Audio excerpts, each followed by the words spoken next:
죄를 사하여 주시는 것과 몸이 다해 사는 것과 영원히 사는 것을 믿사옵나이다.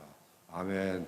다 같이 앉으셔서 하세드 찬양팀과 함께 찬양으로 주님께 영광 돌리시겠습니다.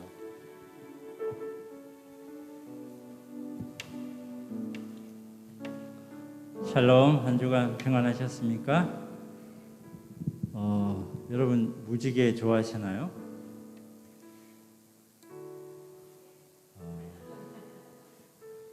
한 번만 좋아하시는 것 같습니다. 사람들이 다 무지개는 좋아하는 것 같아요. 제가 지난주에 회사에서 2번이나 무지개를 봤습니다. 직원들이 저를 막 불러더니 저기 무지개 있다고. 많은 사람들이 길조다, 이것은 행운이 올 것이다, 뭐 이렇게 해석을 하는 걸 들었습니다. 지난주 말씀에 하나님께서 홍수로 심판하신 후에 왜 이 하나님의 약속의 징표로 무지개를 주셨을까? 너무 아름다운 것으로 너무 센스 있는 하나님이셨던 것 같습니다. 그리고 그 무지개 모양이 활인데 땅을 향하는 것이 아니라 하늘을 향하고 있다는 그것이 하나님의 약속이었다는 것이 참 너무나 은혜로운 말씀이었습니다. 우리 오늘도 은혜를 받을 텐데요. 우리 마음을 이 시간 활짝 열고 하나님 앞에 제 마음에 하나님의 은혜로 가득 채워주십시오. 그런 마음으로 힘껏 찬양하고 하나님 앞에 나아가도록 하십시다. 우리 함께 축복하며 그런 하나님의 축복을 받은 우리 형제여 자매된 우리가 함께 응원하면서 우리 찬양 함께 하겠습니다.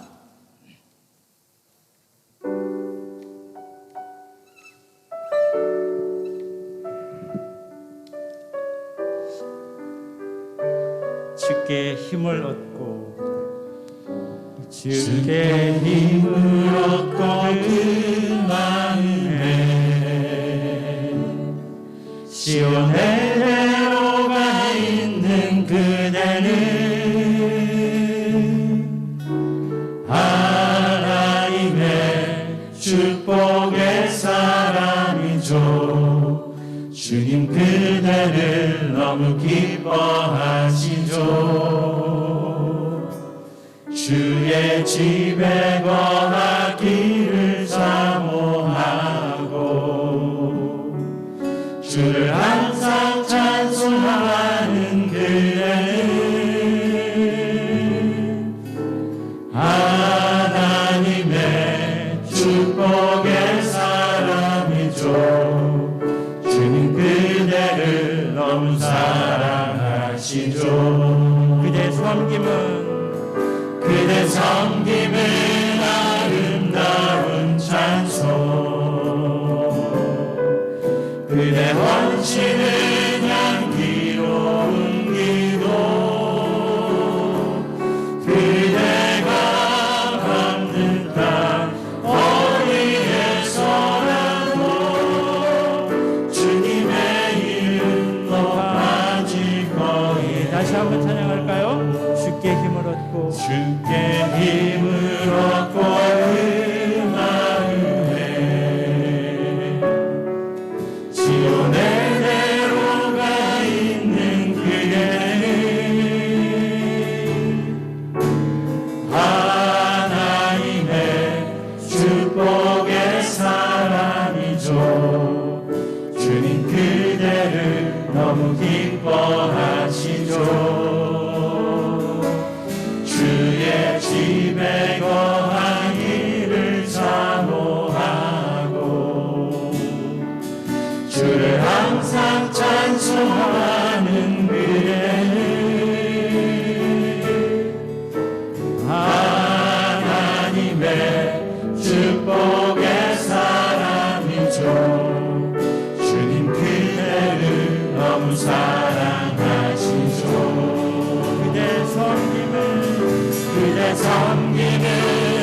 좌우에 계신 분들 축복합니다. 우리 함께 인사할까요?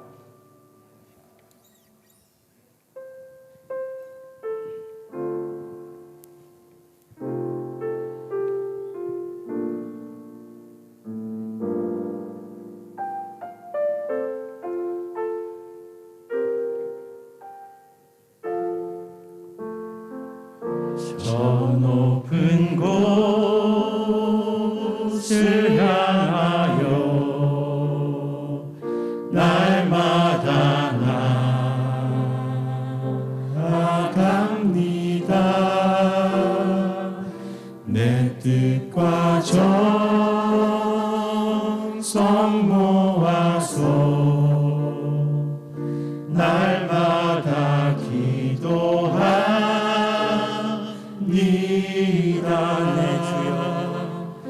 내 주여 내 맘 붙드사 그곳에 있게 하소서. 그곳은 빛과 사랑이 언제나 넘치오니 괴로움과 죄가 있는 곳, 괴로움과 죄가 있는 곳, 나 비록 여기 살아도 빛나고 높은 저곳을 날마다 바라봅니다.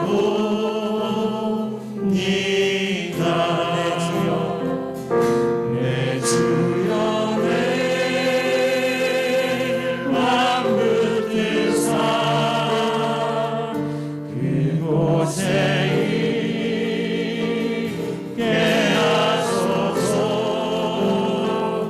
그곳은 빛과 사랑이 언제나 넘치오니라. 의심의 안개 거치고 의심의 안개 거치고 근심의 구름 없는 곳, 기쁘고 잠든 바다 거기만 있사오니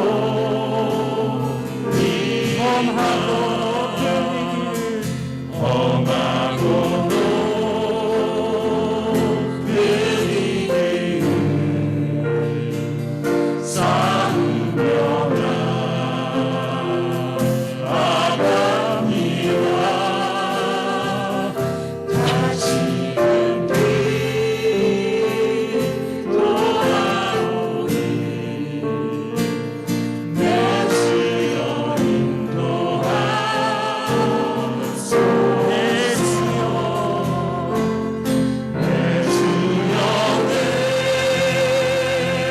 맘 붙드사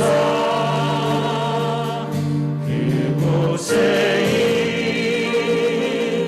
있게 하소서. 그곳은 빛과 사랑이 언제나 넘치오. 목소리 앞에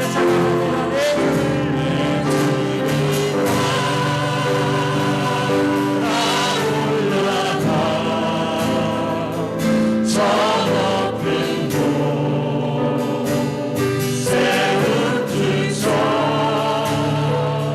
영원한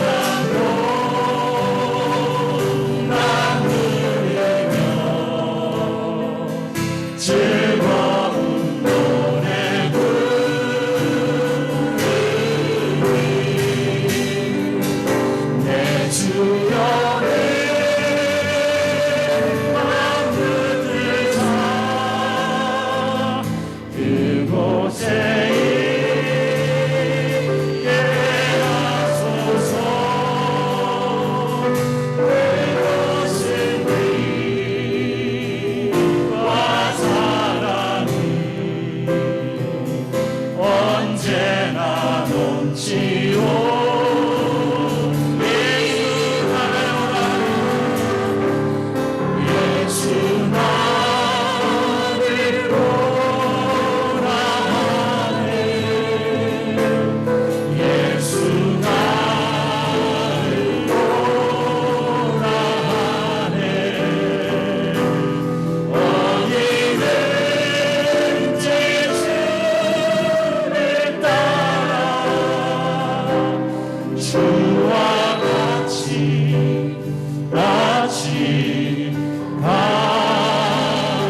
감사합니다.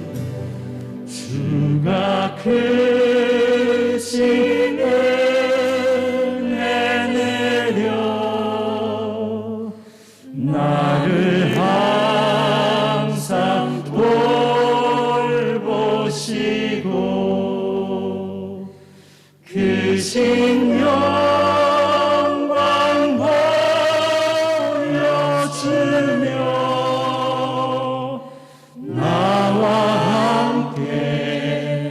함께 가시네. 주의 인도하심 따라 주의 인도하심 따라 어디든지 주를 따라 주와 같이 주의 인도하심 따라 주의 인도하심 따라 주의 인도하심 따라 어디든지 주를 따라 주와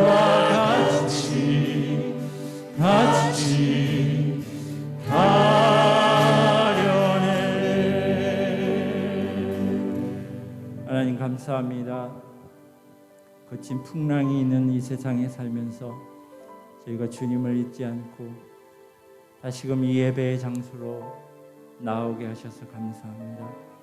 하나님, 우리의 삶이 끝나는 날까지 주님과 동행하며 주님이 공급하시는 그 은혜, 주님의 구속의 은혜를 덧입어 살기를 원합니다. 하나님, 우리가 탄 방주 바깥에 어떤 일이 벌어지든지 우리는 하나님의 손에 안에 있음을 믿으며 이 시간 지치고 상한 우리의 마음, 힘이 없고 나약한 우리의 믿음에 하나님의 놀라운 은혜로 쏟아 부어 주시옵소서. 우리 함께 기도하며 나아가시겠습니다.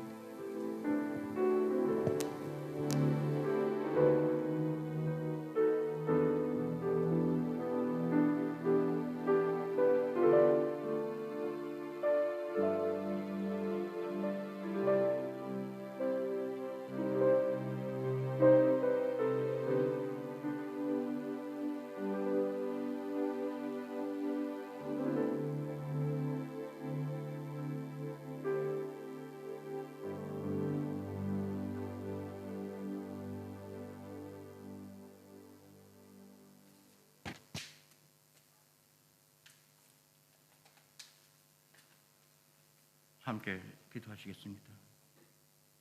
사랑이 풍성하신 하나님 아버지, 감사합니다. 하나님께서 주시는 생명으로 살아가는 우리 지체는 하나님을 사랑하며 이웃을 사랑하는 사랑의 전도자로서 살기를 원합니다. 하나님께서는 그리심산의 외침과 양의 삶을 원하시며 니느웨의 뜻을 주셨사오나 우리는 에발산을 외치며 염소의 생과 다시스의 뜻을 두고 살아감을 고백합니다. 저희들의 죄악들이 분홍빛처럼 붉을지라도 흰 눈처럼 희게 하시오며 저희들의 죄악들이 핏빛처럼 붉을지라도 양털처럼 희게 하시는 권능을 허락하시옵소서. 진노 중에서도 긍휼을 멈추지 마시옵소서. 사랑과 긍휼로서 용서하여 주시옵소서. 사랑의 하나님의 약속을 굳게 믿고 살아가는 우리 지체는 오늘도 주님 오실 날을 기다리며 마라난타의 약속을 굳게 믿고 천국 백성의 영생의 길을 살기 원합니다. 부활의 능력으로서 살기를 원합니다. 주여 속히 오시옵소서. 하나님의 전신갑주를 입고 이 땅의 복음의 사명자로서 하나님의 심장을 가지고 사마리아 땅 끝까지 복음을 전하는 복음의 신을 기쁨으로써 신게 하시옵소서. 복음의 전사로서 십자가의 군병으로서 영적인 전투의 승리자가 되어 니시의 깃발을 높이 드는 마지막 사명자로서 살게 하시옵소서. 물이 바다 덮음같이 수년 내에 이 땅에 부흥을 바라보게 하시옵소서. 찬란한 성 예루살렘 성이 강림을 통하여 이 태국 한인교회를 주셨사오니 성령의 능력으로서 이끌어 주시옵소서. 불처럼 바람처럼 비둘기처럼 임하시옵소서. 3년 반의 고난, 7년의 환난, 곡과 마구의 전쟁, 그 모든 고난들을 이겨나가며 에스겔의 마름표가 소생케 되는 역사를 이루어 주시옵소서. 우리에게 대응케 하셔 생기가 들어와 살아나서 일어나는데 그 큰 군대가 되게 하시옵소서. 각 지체마다 기독해 하시오며 모인 곳이 진동하며 성도들이 다 성령이 충만하여 담대히 하나님 말씀을 전하는 거룩한 순종의 삶을 살게 하시옵소서. 오늘도 눈물로써 기도하는 지체들을 기억하소서. 객과 부하와 과부와 가난한 자서 살아가는 지체 위에 물된 동산에 무리지 말라는 은혜를 허락하여 주시옵고 이 준비 안 된 준비로서 풍요로움을 허락하여 주시옵소서. 그들이 쓰라린 가슴을 어루만져 주시오며 그들이 가녀린 손을 잡아 주시옵소서. 그 손 놓지 마시옵소서. 주님께서는 눈동자처럼 지켜 주시옵소서. 죽음보다 더한 육체의 가시를 가지고 고통 속에서 살아가는 성도들에게 이 땅의 이적과 징표의 표적을 향하시는 라파의 하나님, 그 능력으로 치유와 회복을 허락하여 주시옵소서. 특히 병상에 계시는 선교사님들과 성도님들의 속히 회복되기를 간절히 기도합니다. 바라옵기는 코로나의 원역이 속히 치유되기를 기도합니다. 하나님께서는 진노의 징계를 거두어 주시옵소서. 조국과 민족을 위하여 기도합니다. 고난의 40년의 연단의 세월을 중원하고 가나안 땅에 입성케 하시는 영광의 빛을 허락하소서. 택하신 민족과 택하신 땅이 오니 12지파에 주셨던 아픈 깃을 허락하여 주시오며 모세와 같은 지도를 허락하여 주시옵고 홀과 하름과 같은 믿음의 도름자를 허락하여 주시옵소서. 이제는 남북이 통일되고 하나 되어 예배하는 민족으로서 써 주시옵소서. 우리 성도들에게 하나님 나라의 백성으로서 생명수의 강가를 그리며 생명나무의 과실을 먹으며 생명책에 기록되는 삶을 살게 하시옵소서. 말씀을 전하는 주의 사자 김영선 목사님을 통하여 은혜 받게 하시며 뜨거운 불로써 이 시간을 거룩한 시간으로 태워 주시옵소서. 오늘도 빛도 없이 수고하시는 태국교회 지체들을 기억하소서. 그들의 노고의 권능을 허락하여 주시옵소서. 가정의 축복과 건강을 허락하여 주시며 자라는 자녀들에게 총명과 지혜를 사업에 기름 부어 주시오며 믿음이 약한 자들에게 믿음을, 가난한 자들에게 가난에서 벗어나게 함을, 직업이 없는 자들에게 직업을 가지게 하시오며 군대 간 자녀들에게 안전을 허락하여 주시옵고 입시에 처한 자들에게 합격의 영광을 허락하여 주시옵소서. 임재하시며 동행하시는 임마누엘 하나님께 존귀와 영광을 올려드립니다. 이 땅의 모든 것들이 하나님의 것임을 고백합니다. 청지기의 사명 위에 은혜를 더하여 주시옵고 홀로 영광 받아 주시옵소서. 주님의 뜻을 이루시옵소서. 동행하여 주시옵소서. 이 모든 말씀을 살아계신 주 예수 그리스도의 이름으로 감사드리며 기도하옵나이다. 아멘.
귀한 찬양 감사합니다.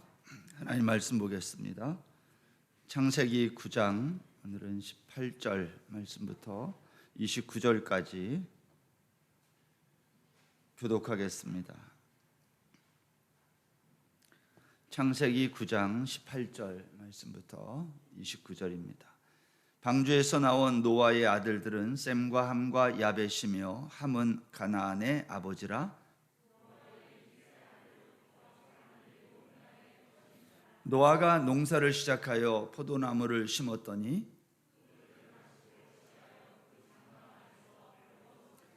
가나안의 아버지 함이 그의 아버지의 하체를 보고 밖으로 나가서 그의 두 형제에게 알림해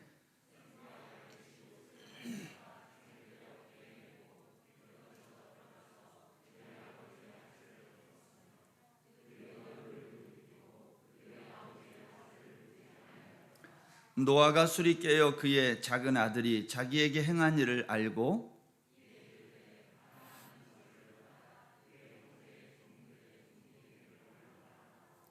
또 이르되 셈의 하나님 여호와를 찬송하리로다. 가나안은 셈의 종이 되고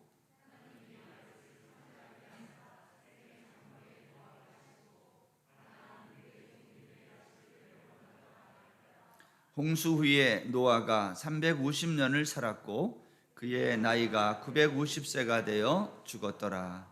아멘. 교회 소식 말씀드리겠습니다. 유치부 성경학교가 지난 9월 3일 토요일 날 시작해서 3번 주일 오늘 마칩니다. 그동안 수고하신 교사들께 감사를 드리고 오늘까지 잘 마칠 수 있기를 바랍니다. 오늘 주일 점심 봉사는 밀레니엄 일목장에서 수고하십니다. 오늘 오후 2시에 우리 남전도회에서 이 선교지 방문, 까우프라폰 교회에 방문합니다. 가실 분들은 2시까지 밑에 로비에서 기다리시면 되겠습니다. 우리가 연초부터 준비했던 선교사님들 초청하는 행사, 환대의 날 행사가 일정과 그다음에 대상자가 정해졌습니다. 주보에 있는 대로 11월 4일부터 금토일 이렇게 3일간 진행되고요. 이번에 우리가 3분의 선교사님 부부를 초청합니다. 남부에 있는 임태호 선교사님 태국, 그다음에 라오스의 송국관 선교사님, 그리고 캄보디아의 김주환 선교사님 부부를 초청해서 행사를 갖습니다. 여러분 위해서 기도해 주시면 감사하겠습니다.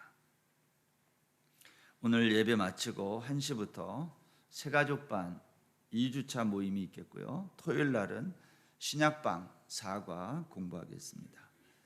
우리 지난주에 등록하신 한국인 김희진 성도님 우리나라 환영합니다. 오늘도 등록하신 분이 좀 계셔서 소개하겠습니다. 우리 먼저 방문하신 분 중에 천승환 성도님 잠깐 자리에서 일어나시면 환영합니다. 또 동수원 장로교회에서 오신 최한결 성도님, 그리고 오늘 등록하신 한 가정이 있습니다.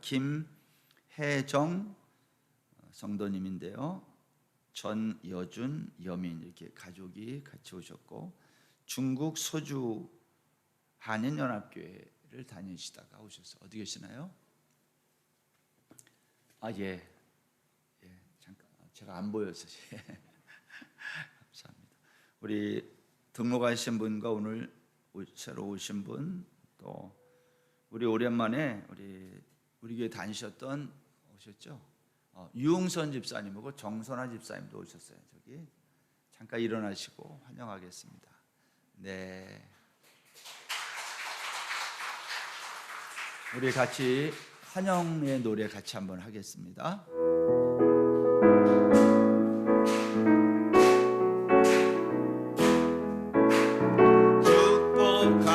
축복합니다.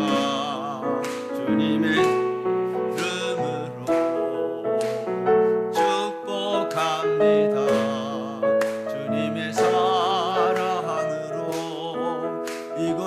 성도인 주의 거룩한 자녀에게 주님의 기쁨과 주님의 사랑이 충만하게 넘치기를. God bless you, God bless you. 축복합니다 주님의 사랑으로. 환영하고 축복합니다. 오늘 등록하신 분은 예배 마치고 안내를 받아서 잠깐 저를 만나시고 가면 감사하겠습니다. 우리 좌우 앞뒤 보면서 한번 인사 더 할까요? 오늘 오신 분들 환영합니다. 예, 반갑습니다.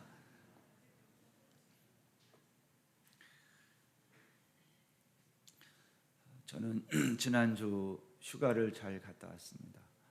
제가 생각해 보니까 제가 휴가를 제가 계획하고 갔다 온 게 이번이 처음 같아요. 늘 무슨 일이 있어서 가서 이렇게 다녀왔지.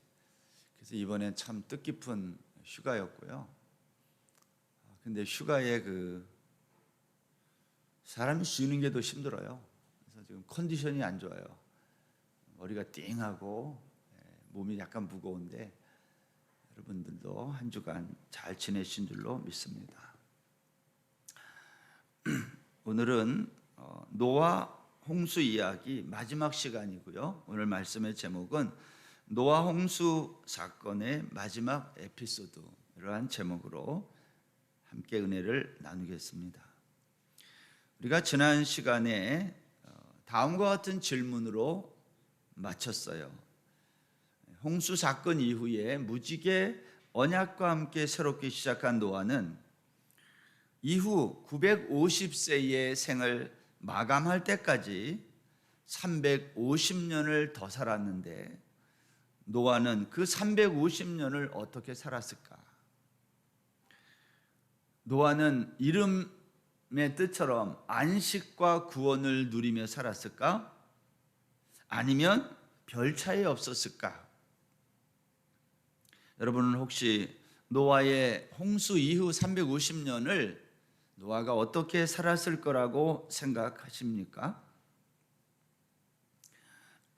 오늘 본문 창세기 9장 오늘 읽은 이 말씀에 의하면 노아 홍수 마지막 이야기의 이 에피소드가 노아가 홍수 이후에 350년을 어떻게 살았는지를 보여주는 동시에 이것이 노아 홍수 전체의 결론이에요.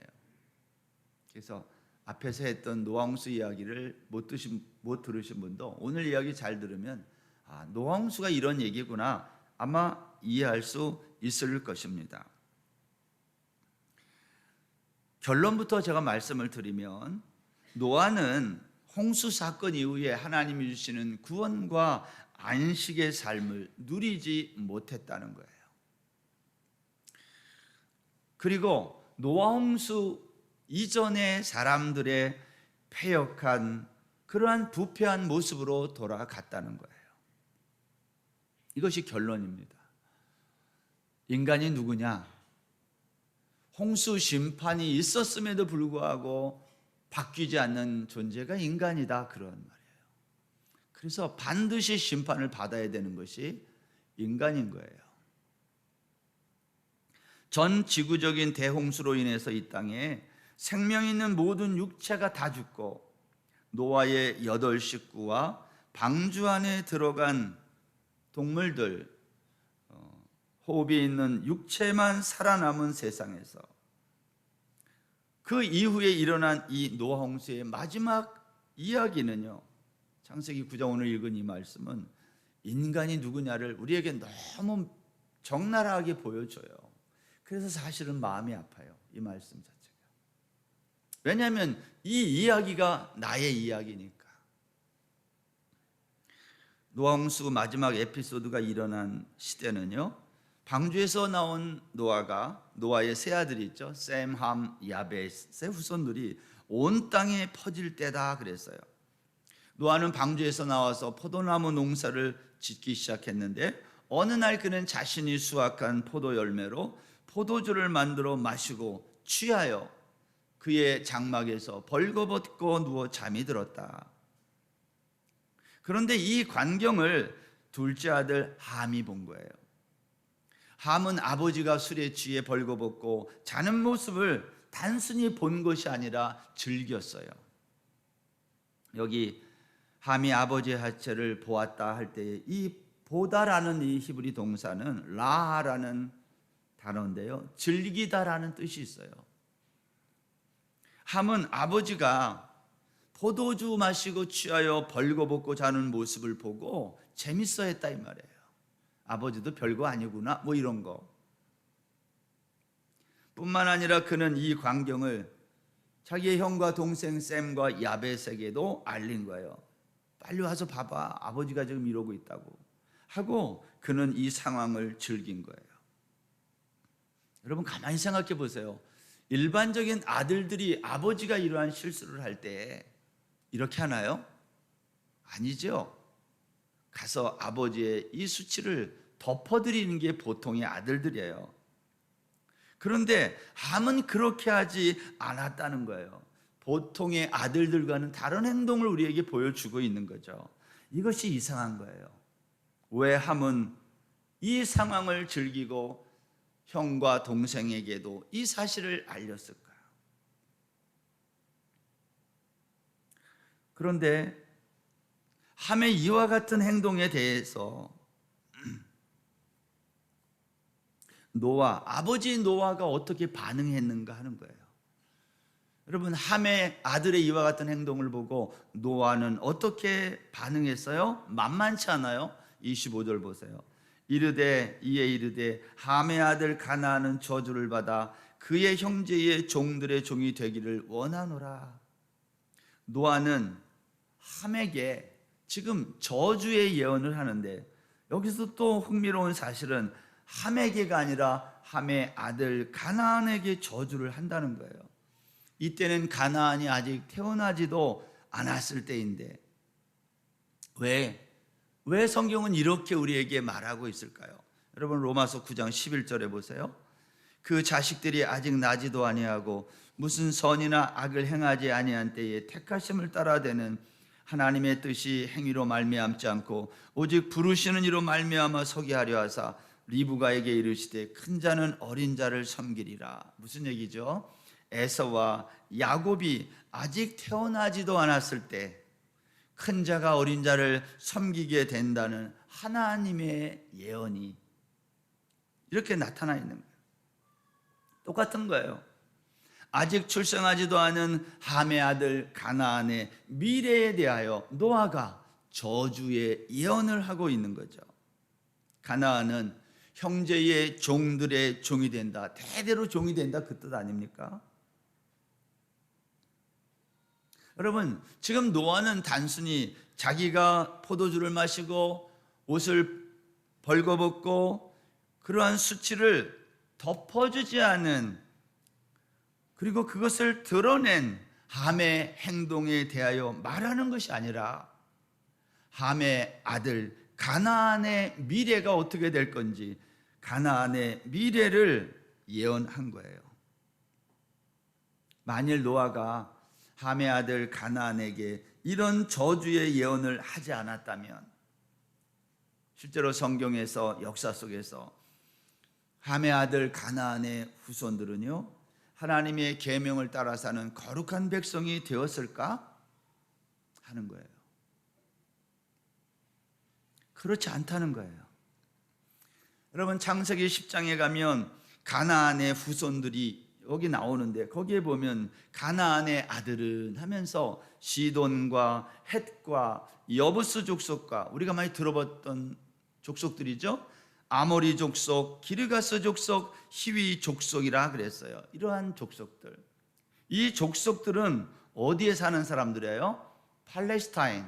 팔레스타인 전 지역, 북쪽서부터 남쪽으로 내려오면서 오늘날 이집트까지 아프리카 전 지역을 말하고 있는 거예요. 가나안의 후손들은 가나안 땅과 애굽 땅에 거쳐 살면서 그들은 하나님을 대항하는 세상의 세력으로 등장하게 될 것이다. 이게 노아의 예언이에요. 그러니까 단순히 노아는 자기의 수치를 드러냈다는 그것 때문에 앙심을 품고 그러한 감정으로 한 것이 아닌 거죠. 가나안 땅에 들어가기 전에 하나님은 모세를 통해서 출애굽 2세들에게 말하기를 너희는 너희가 거주하던 애굽 땅과 너희가 살게 될 가나안 땅의 풍속과 규례를 행하지 말라 그랬어요. 레위기 18장 3절 보세요. 너희는 너희가 거주하던 애굽 땅의 풍속을 따르지 말며 내가 너희를 인도할 가나안 땅의 풍속과 규례도 행하지 말고 애굽과 가나안의 풍속을 따르지 말라는 거예요. 그것이 무엇인가요? 애굽과 가나안의 풍속이란 무엇일까요? 레위기 18장을 읽어보면 그것은 근친상간의 타락한 죄였어요. 이것은 에덴 동산에서 하나님의 명령을 어긴 아담과 하와처럼 함의 아들 가나안의 후손들이 애굽과 가나안에 살면서 하나님이 금지한 명령에 대항하는 삶을 살게 될 것이다라는 거예요. 여러분, 가나안은 그의 후손들은 왜 이런 행동을 했을까요? 성경을 아무리 읽어봐도 왜 가나안과 그의 후손들이 이와 같은 근친상간에 하나님을 대항하는 세력으로 이 세상에 남았는지 이유를 성경은 더 이상 말하지 않아요. 다만 우리가 알 수 있는 것은 한 가지인데 가나안이 이와 같은 후손으로 역사 속에 남은 이유가 뭐냐? 그것은 우리가 배운 성경의 지식으로 말하면 그들은 하나님의 은혜를 입지 못한 것입니다. 내가 왜 이렇게 참 내가 생각해도 너무 멋지게 잘 살아? 그 이유가 어디 있어요? 그게 우리에게 있지 않고 하나님의 은혜라는 거예요, 성경은. 그렇지 않은 것 같으죠, 근데 내가 잘난 것 같으잖아요, 우리가. 그것이 아니라는 거예요, 성경은. 그에 비해서 아버지가 실수하는 모습을 즐겼던 함과 다르게 셈과 야벳은 아버지의 벗은 몸, 하체를 덮어주기 위해서 옷을 갖다가 어깨에 메고 뒷걸음질 해가지고 아버지의 벗은 몸을 덮어줬다는 거예요. 그러면 함은 그렇지 않았는데 셈과 야벳은 왜 아버지의 벗은 몸을 덮어줬을까? 성경은 셈과 야벳에 관한 어떠한 정보도 남기지 않아요. 이들은 함보다 더 성격이 좋았다, 아니면 뭐가 다르다, 그러한 정보가 성경에는 전혀 없어요. 그러면 셈과 야벳은 왜 이렇게 했을까? 왜 함의 행동과 반하는 행동을 했을까? 우리는 알 수가 없어요. 그냥 우리가 설명한다면 셈과 야벳은 하나님의 은혜를 입은 사람이고 함은 하나님의 은혜를 입지 못했다, 그렇게밖에 말할 수 없어요.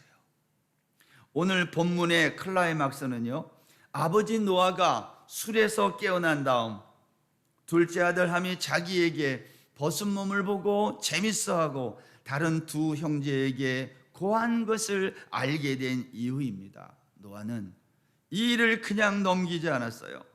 자신의 수치를 덮지 않고 형제들에게 드러낸 함과 그의 아들 가나안은 저주를 받아 그의 형제의 종들의 종이 되기를 원한다 그랬어요.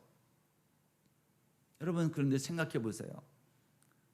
자, 지금 창세기 9장에서 이런 이야기를 우리가 읽으면서 이제 노아 홍수 이야기를 마칠 건데 왜 성경은 노아 홍수 이야기를 이런 약간은 좀 불쾌하고 안 좋은 이야기로 마칠까 하는 거예요.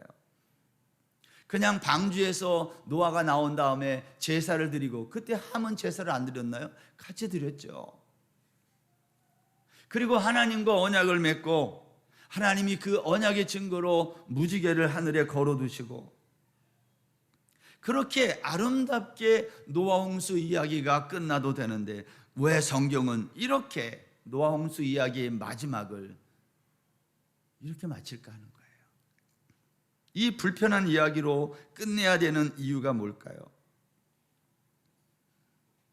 여러분, 성경은 하나님의 감동으로 기록된 책이라는 것을 잊어서는 안 돼요. 성경은 하나님의 감동으로 기록된 책인데요, 모세가 기록한 이 창세기, 모세오경 전체, 모세가 기록한 이 모세오경의 노아 홍수의 마지막 에피소드를 모세가 이러한 이야기로 하나님의 감동을 받아 기록했다는 것, 우리가 그것을 잊어서는 안 돼요. 그러면 모세는 왜 이러한 이야기를 마지막 홍수의 이야기로 마쳤을까 하는 거예요. 그것이 오늘 우리가 좀 생각해 봐야 될 부분인 거죠. 노아는 하나님의 은혜를 입은 의인이고 당대의 완전한 자였어요. 그런데 홍수 사건 이후에 포도주를 마시고 이렇게 실수하여 옷을 벗고 잔 거예요. 노아는 술을 얼마나 마셨을까요? 노아가 술을 얼마나 많이 마시는 사람인지를 보여주는 증거가 성경에 있는데요, 21절에 보면 포도주라는 단어가 나와요. 근데 원문에는 포도주를 마시고 그러지 않고 그 포도주를 마시고 이렇게 돼 있어요. 그 포도주, 무슨 말이에요? 전에도 마셨던 그 포도주, 어제도 마셨고 그저께도 마셨던 그 포도주. 이 말은 이런 거예요. 노아는 술을 오늘만 마신 것이 아니라 자주 날마다 포도주를 마셨던 사람임을 알 수 있어요.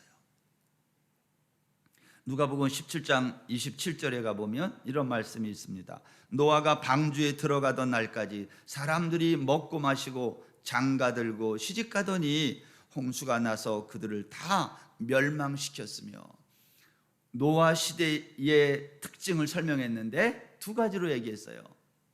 첫 번째는 먹고 마셨다, 두 번째는 장가들고 시집갔다. 그런데 성경은 이 노아 시대 사람들의 먹고 마시는 삶과 시집가고 장가드는 이러한 삶을 가리켜 부패한 세대다 이렇게 말했다는 거예요. 어찌해서 이것이 부패한 세대입니까? 뭘 잘못한 거예요? 먹고 마시는 게 뭐 이렇게 잘못한 거예요? 여기 마신다라는 말은 물 마셨다 또 이렇게 이해하는 분이 없겠죠. 먹고 마셨어요.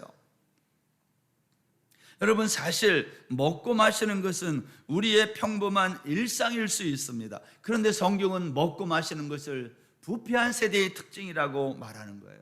왜 그렇게 말할까요?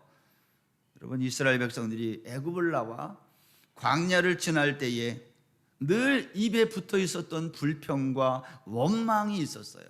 그 불평과 원망의 원인이 뭐였습니까? 먹고 마시는 거였어요.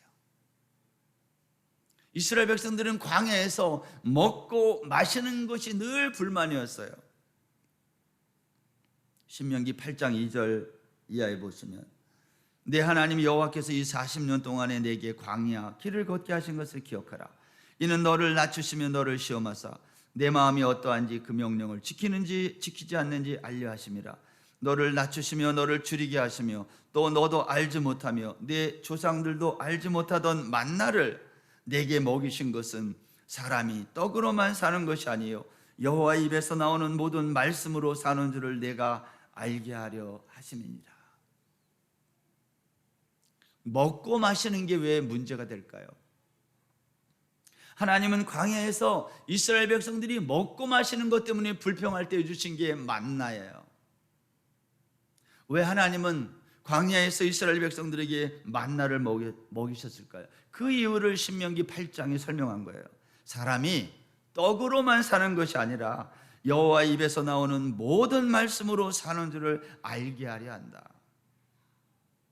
여러분, 이 세상에서 먹고 마시는 재미가 없으면 어떻게 살까요, 우리가?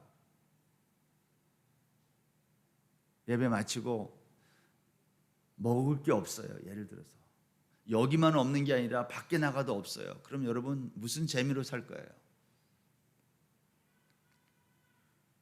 하나님이 광야에서 먹을 것이 없는 그 광야에서 만나를 주시고 먹을 것을 주시면서 그 이유를 지금 설명하는 거예요.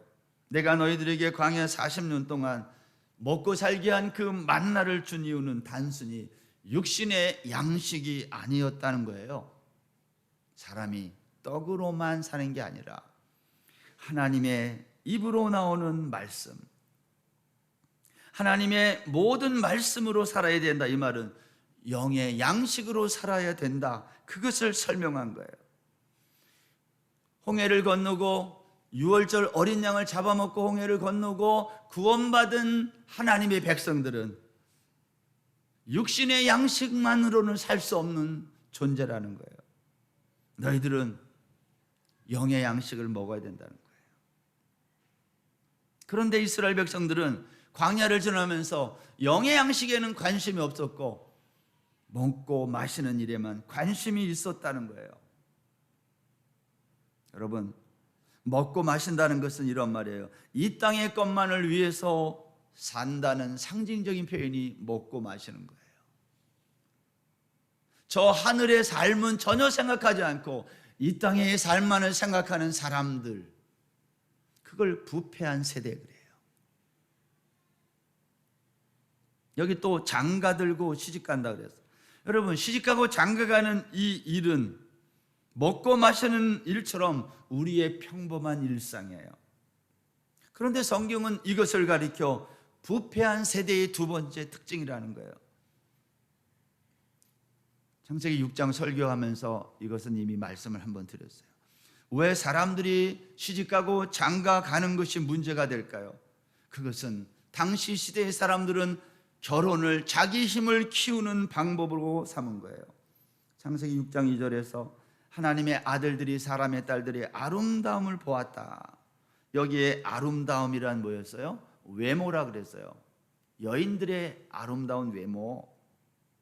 그런데 왜 하나님의 아들들이 여인들의 아름다움을 보고 아내로 삼았어요? 자기가 원하는 대로. 이 아름다움이 그 당시에는 힘이었다는 거예요. 오늘날도 여인들의 외모는 힘이에요. 예뻐 봐요. 다 모든 게 용서되고 이해되고 너는 예쁘니까 됐어, 이러한 농담들을 하잖아요. 외모가 힘이 된 세상. 우리 제 사는 콘도 1층에 거기에 코 높이고 뭐 이런 거 하는 그거 있어요. 스킨샵 같은. 다른 데는요 다 팔이 날리고 그래도 거기는 늘 줄 서요, 사람들이. 대박 나서 그 집 확장했어요. 2층에도 있고 아래층에도 있어요.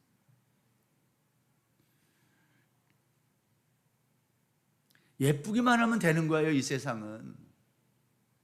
좀 해봐요, 어떻게.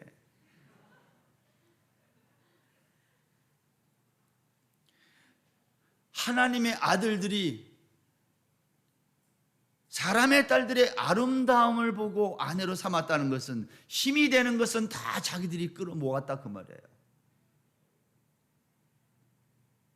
그래서 세상에서의 최고가 되려고 한 거예요. 어떤 면에서? 힘으로. 하나님의 아들들은 왕이 되는 것이 인생의 목표였고, 사람의 딸들은 세상에서 최고의 미모를 가지는 게 인생의 목표가 됐다 그 말이에요. 왜? 그것이 힘이니까. 그래서 네피림이 나오고 용사가 나오고 명성 있는 자들이 나왔는데, 그들 때문에 하나님이 이 세상을 심판했다는 거예요. 하나님의 아들들이 사람의 딸들과 결혼한 것은 힘을 더 끌어모아서 우리가 이 세상의 탑이 돼보자, 최고가 그거예요. 하나님이 그것을 가리켜 사람들이 시집가고 장가갔다, 그것을 부패한 세대의 특징이라고 성경이 말한 거예요. 결혼하지 말란 얘기가 아니에요. 목적이 그렇게 가면 그것은 하나님의 심판을 받는 이유가 되는 거예요.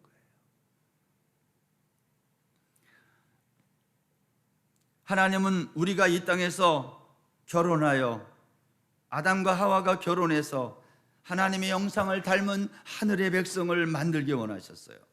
그래서 생육하고 번성하라 그런 거예요. 그런데 범죄한 인간은 결혼을 자신의 힘을 키우는 탐욕의 수단으로 전락시킨 거예요. 그래서 오늘날 결혼이 불행해요. 힘을 위해 결혼하니까.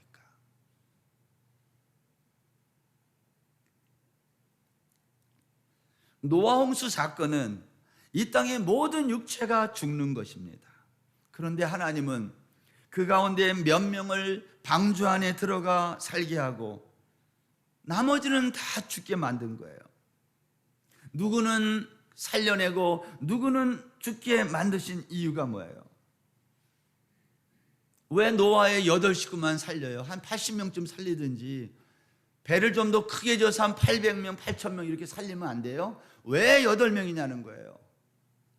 성경은 그 이유를 말하지 않아요.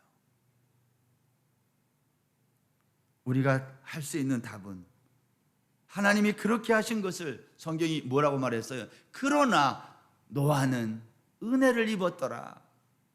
그것을 설명할 수 있는 유일한 답은 은혜밖에 없어요.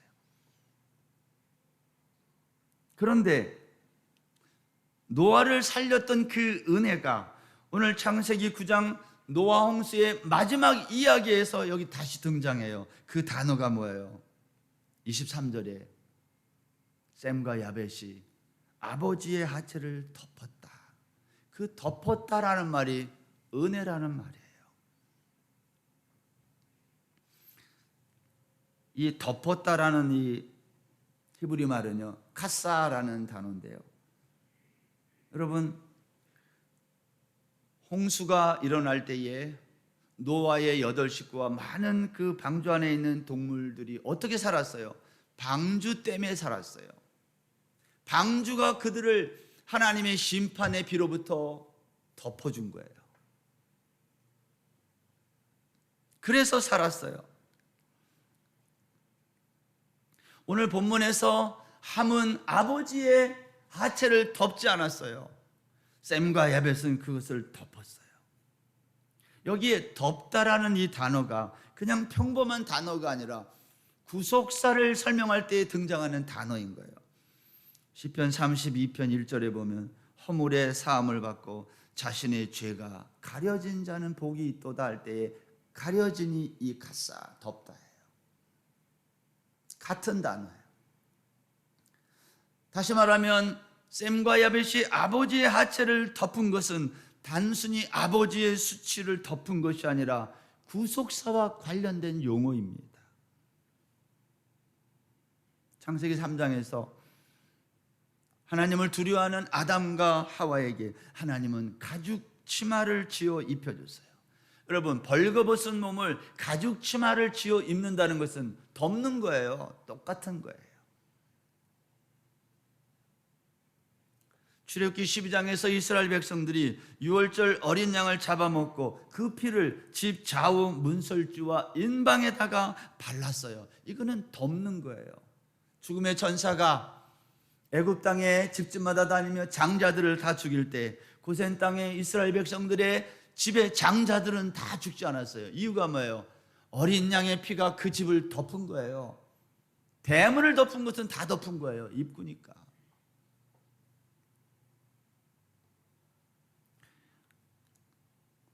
출애굽기 25장에 가면 성막에 지성소가 있는데 순금으로 속죄소를 만들고 그 속죄소 위에 그룹들이 날개를 펴고 천사들의 모습으로 된 그 그룹이 날개를 펴서 속죄소를 덮었다 그랬어요.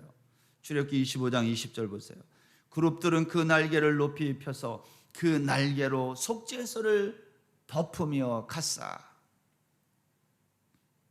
속죄소는 언약궤의 율법을 덮어서 율법이 우리를 정죄하지 못하도록 덮어버리는 거예요. 만약 속죄소가 없으면 율법이 우리를 그대로 정죄해서 다 죽어요. 지성소 안에 들어가는 제사장이 다 죽어요. 피가 없으면, 속죄소에 그 덮음이 없으면. 레위기 16장에 가면 속죄일에 행할 규례가 자세히 기록됐어요. 한번 읽어보겠습니다. 레위기 16장 12절. 향로를 가져다가 여호와 앞 제단 위에서 피운 불을 그것에 채우고 또 곱게 간 향기로운 향을 두 손에 채워가지고 휘장 안에 들어가서 여호와 앞에서 분향하여 향연으로 증거궤 위 속죄소를 가리게 할지니 그리하면 그가 죽지 아니할 것이요 그는 또 숫송아지의 피를 가져다가 손가락으로 속죄소 동쪽에 뿌리고 또 손가락으로 그 피를 속죄소 앞에 7번 뿌릴 것이며 또 백성을 위한 속죄제 염소를 잡아 그 피를 가지고 휘장에 들어가서 그 숫송아지 피로 행한 같이 그 피로 행하여 속죄소 위와 속죄소 앞에 뿌릴지니. 여러분, 대속죄일 그 날에 제사장 아론이 그 지성소 안에 들어가서 무엇을 해야 돼요?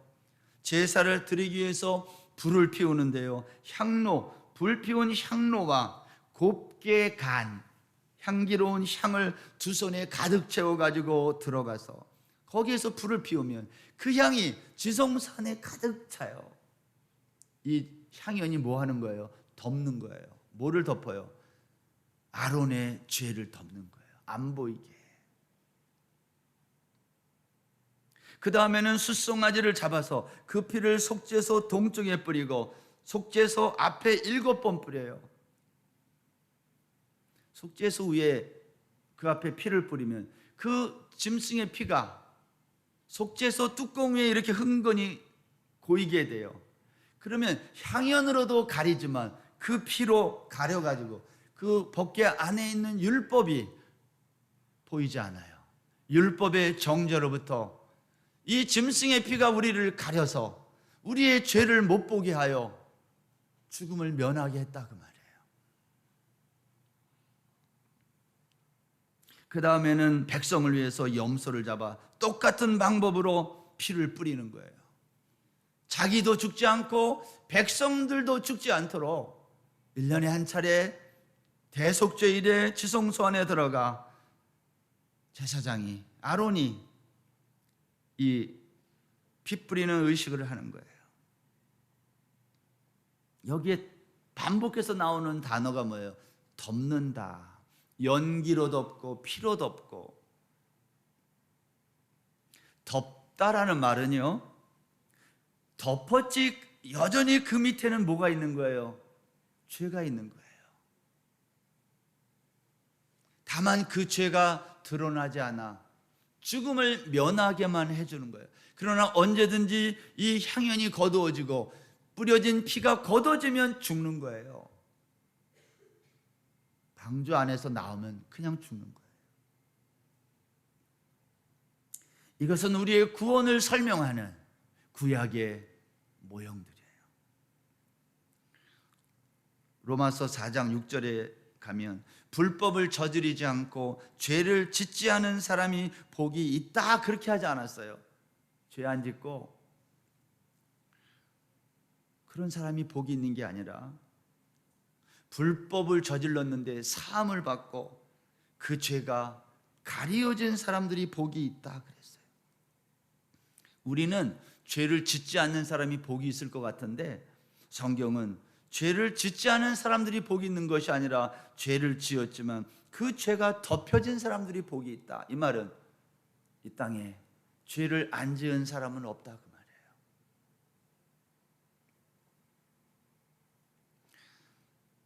이사야 선지자는 이렇게 말했어요.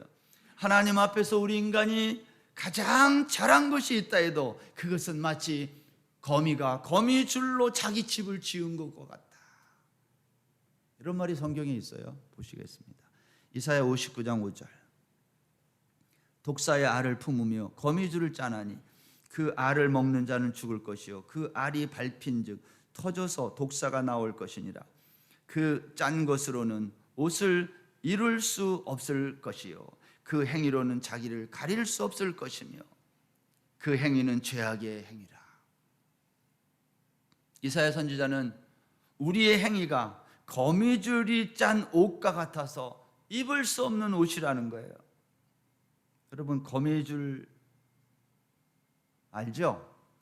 제가 유년 시절에 잠자리, 매미 이런 거 잡고 이런 걸 너무 좋아해서 그래서 여름만 되면 대나무 장대에다가 끝에 철사로, 굵은 철사로 동그랗게 하고, 그때는 잠자리 채 이런 게 없어가지고 거기 동그란 데에다가 산에 들 이런 데 다니면서 거미줄 친 거 있잖아요. 그 거미줄을 거기에다가 다 이렇게 채워요. 제가 말하는 거 알아들으시는 분도 있고 안 해본 분들은 뭔 얘기인가 그럴 건데 하여간 그런 게 있어요. 그 거미줄을 거기다 둘둘 말아가지고 이렇게 막을 만드는 거예요. 거미줄로. 그걸로 가지고 다니면서 날아다니는 잠자리 곤충들 이렇게 탁 치면 거기에 붙어서 잡는 거예요. 곤충을. 네, 그런 거 있어요. 근데 그게요, 한 번 거미줄을 쳐가지고 그걸로 계속 쓰는 게 아니라 몇 번 잡으면 이 거미줄이 약해가지고 그게 구멍이 뚫어져요. 그러면 잠자리를 그 사이로 지나가서 못 잡아서 또 거기를 또 채워야 돼요. 거미줄. 지금 이사야가 말한 거미줄 보니까 그 생각이 났어요. 우리 인간이 이 땅에서 행한 훌륭한 일들, 선한 일들은 마치 거미줄이 자기 집을 짓는 거와 같다는 거예요. 그것으로 거미줄로 옷을 만들어서 그 옷을 입을 수 있냐는 거예요. 너희들이 입을 수 없다는 거예요. 이런 말이에요. 여러분, 세상에는 정말 훌륭한 사람들이 많아요. 자기의 시간과 물질을 아낌없이 아무 조건도 없이 내놓는 사람들이 있어요. 그러면서도 자신을 위해서는 정말 검소하고 절약하며 살아요. 그것으로 이웃을 위해 자기 것을 아낌없이 내놓는 성도들, 세상 사람들이 많아요. 어떤 사람은 자기의 재능을 아낌없이 기부해요.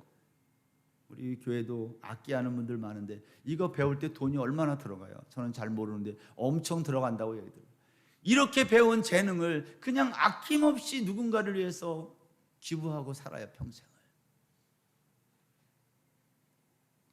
얼마나 귀한지 알 수 없어요. 어떤 분은 선교지에 가서 의사인데 1년에 한 번씩 꼭 한 달 정도씩 선교지에 가서 의료 봉사를 하는 분도 있어요. 의사 되기 위해서 얼마나 많은 돈을 들였고, 그 의사가 한 달 병원 문 닫히고 나오면 그 돈이 얼만데 그거 다 포기하고 그렇게 가서 봉사하는 분도 있어요.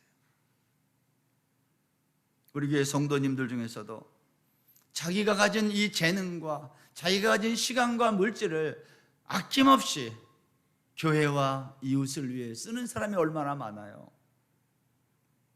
저는 가끔 그러한 분들을 보면 속마음으로 뒤에 가가지고 꼭 이렇게 안아줘요.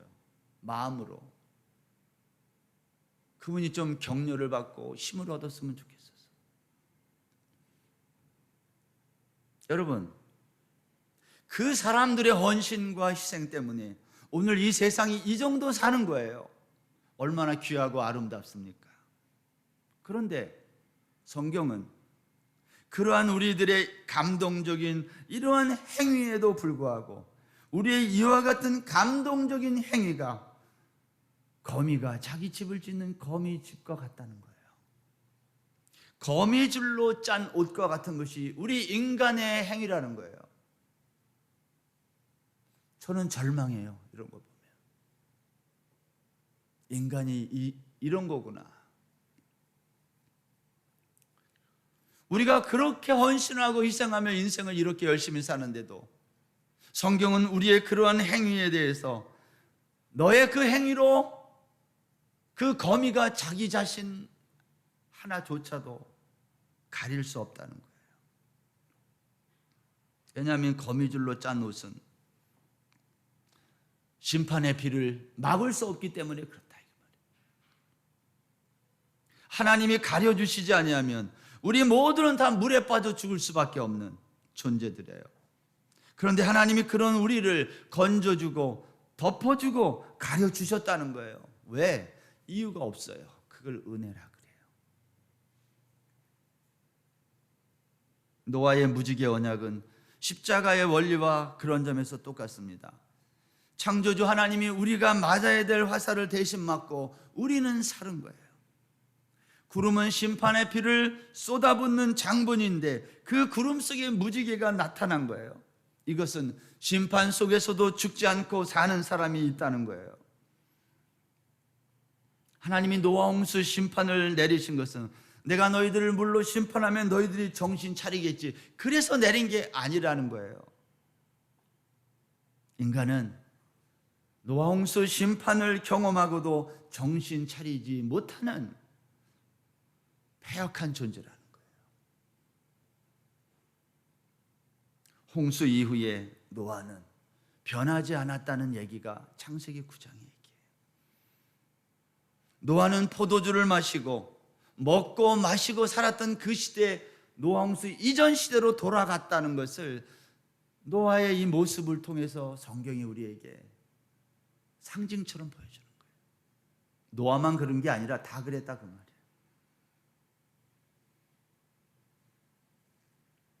노아의 원래 모습이 이랬는데 하나님이 그에게 은혜를 입혀서 하나님의 말씀에 순종하여 방주도 짓고 살아남게 된 거죠. 여러분, 그런데 오늘 본문에서 함이 등장하는데 함이 아버지를 덮어주지 않아요. 함만 덮어주지 않은 게 아니라 우리도 그런 존재라는 거예요. 너희들도. 야벳과 셈은 왜 덮어줬어요? 야벳과 셈은 하나님의 은혜를 입었기 때문에.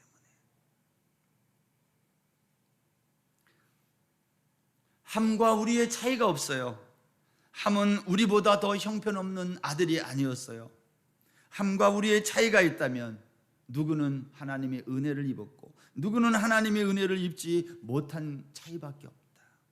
하나님은 아셨던 거예요. 인간은 변하지 않는다. 그래서 내가 너희들을 완전히 끝장내겠다 그렇게 한 게 아니라 내가 너희들이 변하지 않는 것을 알기 때문에 나의 은혜가 너에게 절대로 필요하다는 것을 알았다는 거예요. 이것을 우리는 하나님의 은혜라 그래요. 창세기 7장 1절에 가면 노아는 방주로 들어가는 하나님의 명령을 듣고 순종했어요. 8장 16절에 가면 방주에서 나오라는 명령을 듣고 순종하여 나왔어요. 여러분, 노아가 방주에 들어가려고 할 때에 그는 무슨 생각을 했을까요? 내가 방주에 들어가야 되는 날이 오늘인데 방주에 내가 뭘 들고 들어가야 될까? 그 생각하지 않았을까요? 우리가 여행을 며칠 떠나도 가방에 뭘 쌀까를 고민하는데 노아는 이제 한번 들어가면 40일 주야로 비로 하나님이 심판하겠다고 말씀하셔서 자기의 집과 자기의 모든 물건들, 재산, 소유물들이 이제 다 쓸모없게 된다는 것을 알았을 거예요. 하나라도 더 가지고 들어가지 않았을까요? 근데 성경은 그런 얘기가 없어요. 노아는 아무것도 가지고 들어가지 않았어요. 하나님이 명하신 것 이외에는 아무것도 가지고 들어가지 않았어요. 이유가 뭐예요? 노아는 알았던 것입니다. 하나님이 지켜주고 하나님이 덮어주지 아니하면 모든 소유물은 쓸데없다는 것을 알았어요. 노아는 이사야 선지자가 말한 이 세상은 거미줄로 짠 옷을 입고 사는 인생들이라는 것을 알았어요. 사람들은 자기가 짠 자기의 거미줄 옷을 입고 나와서 날마다 사람들 앞에 보이면서 나 이 정도면 성공했지, 나 잘 살지, 이것을 자랑한단 말이에요. 그런데 그것이 거미줄로 짠 옷이에요. 우리가 세상에서 사람들에게 자랑하고 있는 것이 이런 거다. 그 거미줄로 짠 옷으로는 하나님의 심판을 막을 수 없어요. 그래서 우리는 노아의 방주로 날마다 들어가야 되는 거예요. 내가 짠 거미줄 옷으로 나를 피하면 안 되고 그것으로 가리면 안 되고 가죽 치마를 입든지 방주로 들어가든지 예수 그리스도의 피로 우리를 덮든지 노아 홍수 이야기의 마지막 에피소드가 덮는 이야기로 끝난 이유, 우리에게 소망은 이것밖에 없으니까. 사랑하는 여러분, 이번 한 주간도 하나님의 은혜가 우리 모두를 덮고 우리의 가정을 덮고 우리의 교회를 덮고 우리의 나라를 덮고 이 열방을 덮는 그러한 한 주간 되기를 바랍니다. 내가 하지 말고 하나님이 일하시도록 그분께 모든 것들을 맡겨드릴 때, 여러분, 그것이 우리 이 땅에서의 인생이 행복하게 되는 유일한 길인 거예요. 이번 한 주간도 노아의 방주로 다 피하는 저와 여러분 되시기를 주의 이름으로 축원합니다. 다 같이 자리에서 일어나겠습니다. 우리 찬송하겠습니다.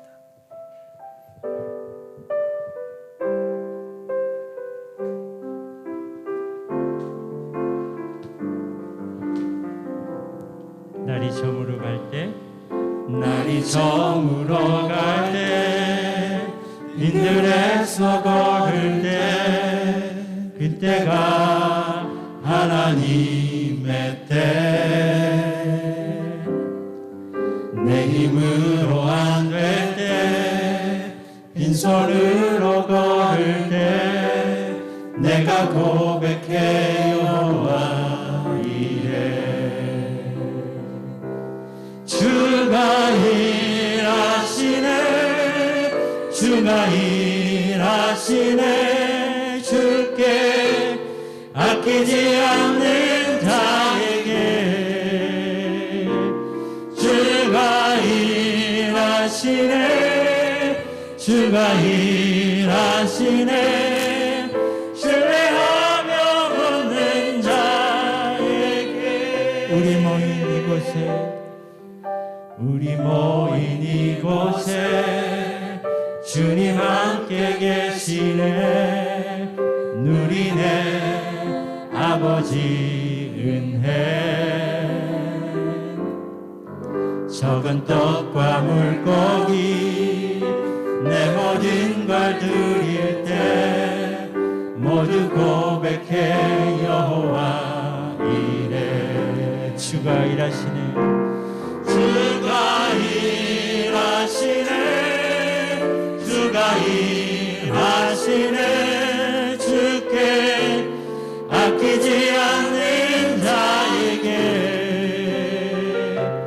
주가 일하시네 주가 일하시네 신뢰하며 얻는 자에게 주가 일하시네 주가 일하시네 주가 일하시네 주께 아끼지 않는 자에게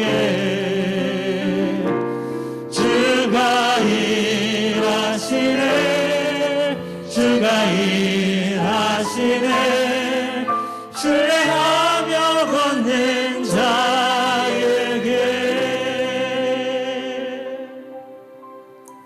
우리 시간에 주신 말씀 생각하며 한번 기도하겠습니다. 하나님, 주님이 일하시는데 내가 주님을 신뢰하며 나의 남은 모든 인생 주께 맡기고 살게 하여 주옵소서. 나의 거미줄 옷을 짜기 위해 애쓰지 않게 하시고 주님이 나를 위해 입혀주신 예수 그리스도의 옷을 입게 해주십시오. 날마다 방주 안으로 피하는 삶이 되게 해달라고 우리 한번 말씀을 생각하며 통성으로 기도하겠습니다. 하나님 아버지 감사합니다. 오늘도 주께서 우리를 사랑하셔서 귀한 주일 아침에 말씀을 듣게 하시고 하나님의 은혜로 덮여지는 인생 되게 하여 주옵소서. 아버지, 내가 아무리 수고하고 해서도 그 옷으로는 하나님의 심판을 막을 수 없습니다. 아버지, 노아가 은혜를 입었을 때 하나님의 은혜가 없을 때 그는 원래의 모습으로 돌아가 버림을 보게 됩니다. 하나님, 우리를 불쌍히 여기시고 날마다 주의 은혜를 힘입을 수 있는 머리 숙인 모든 주의 성도들 되게 하여 주옵소서. 성령 하나님, 이 시간도 우리를 긍휼히 여겨주시고 예수 그리스도의 보혈의 능력을 힘입는 저희 모두가 되게 하여 주옵소서.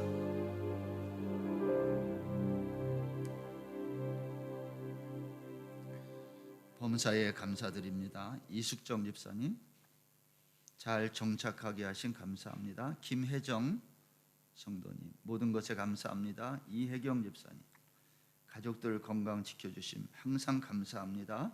김원철, 허순아 집사님, 태국 방문으로 온 가족이 함께 모여 예배드림에 감사합니다. 김보미, 김보혜 성도님, 유웅선, 정선아 집사님, 이경아 성도님, 범사에 감사, 회복하게 하시는 은혜에 감사합니다. 무명으로 드렸습니다. 하나님 아버지, 오늘도 거룩한 주의 전에 예배하러 나오면서 11조와 지정헌금과 여러 가지 제목을 따라서 감사 예물을 드리는 손길이 여기에 있습니다. 하나님, 물질을 우리가 이 세상에 사용하고 살아가야 되는데, 그래서 이 물질이 이 세상에 힘이 된 이 세상에서 이것을 구별하여 하나님께 드리는 손길들을 긍휼히 여기시고 받으시고, 하나님 이 땅에서 쓰고 사용하기에 부족하지 않도록 날마다 채우시는 은혜가 있게 하여 주옵소서. 하나님, 이 세상은 남의 허물을 드러내고 들추는 데 혈안이 되어 있습니다. 그것이 내가 그 사람을 밟고 올라가는 길이 되기 때문입니다. 하나님, 저희들을 불쌍히 여기시고 이 땅 사람들에게 내가 밟히고 짓밟혀도 그들을 밟고 올라서는 그러한 인생 되지 말고 하나님의 은혜로 늘 덮임을 받는 우리 모든 성도들 되게 하여 주옵소서. 하나님, 특별히 오늘 새로 등록한 성도를 축복해 주시고 방문하신 성도들 일정위에 같이 하시고, 하나님, 우리의 자녀들, 군복무 중에 있는 우리 아들들, 유학 중에 있는 자녀들, 출가하여 가정을 이루고 사는 우리의 모든 후손들 위에, 우리의 부모님들 위에 하나님의 은혜가 덮여지는 한 주간 인생 되게 하여 주옵소서.